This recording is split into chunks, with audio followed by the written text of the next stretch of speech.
The following is a dramatization depicting a potential scenario in the near future. This is part 3. We were now 2 days away from the deadline imposed by the government to apply for a digital ID for our son. His broken arm was doing better, as we started changing his dressing twice a day using antibiotics from our garden and a splint to secure the arm. We were so thankful that the fever went away and that he was back on course for recovery.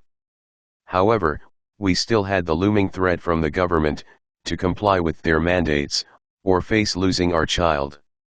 We were pretty much out of fresh food at this point with only canned items in our pantry, and so I had began foraging and hunting to supplement our diets.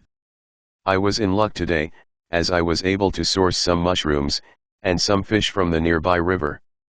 However, there was an awful surprise waiting for me at home. It was almost dark when I made it back home, and when I got back I sat on the porch to remove my shoes before entering the house, but I noticed no one greeted me. So I was calling out to my wife and son, but I got no response. My heart started racing. I rushed inside, raising my voice to call out to them, but then I looked on the table, and there was a note from my wife. This is what it said. Dear love. You are the love of my life and you have been so good to me. I love you so much. And I know you would not agree to what I needed to do. But I cannot sit here and see my son starve to death or be taken away by the authorities. I know you said God will provide, but I cannot bear to see my son like this any longer. He needs proper medical care and attention. We are going to my parents' home and I will try to avoid the digital ID for as long as I can. Please forgive me for this, and know that I am only doing this because I love our son. After reading her letter, I slumped down on the floor, tears gushing from my eyes. Matthew 10:37 came to mind, which says, "He that loveth father, mother, son, or daughter more than me, is not worthy of me."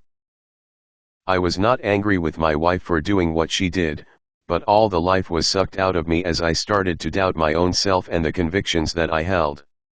After all, my wife was only doing this because of her love for our son, and in a way, sacrificing herself to do so.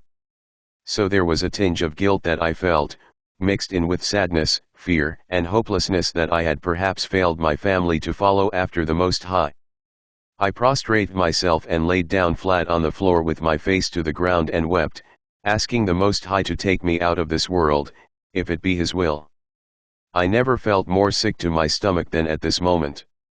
After laying like that for a few minutes, I pulled out our family photo album and viewed the pictures from when my wife was pregnant, when she gave birth, and my son's photos of when he had his birthday parties, as we were not yet in the truth. These pictures seemed to make me feel worse, so I closed the album and picked up the Bible. I turned to Matthew 19 verse 27 on down, where Peter asked, "What shall we have for forsaking everything and following thee?" It says there that everyone that hath forsaken wife or children shall receive 100-fold and shall inherit eternal life. I clutched onto that book so tight while still laying on the floor, begging the Most High to have mercy on my family and on me. To be continued.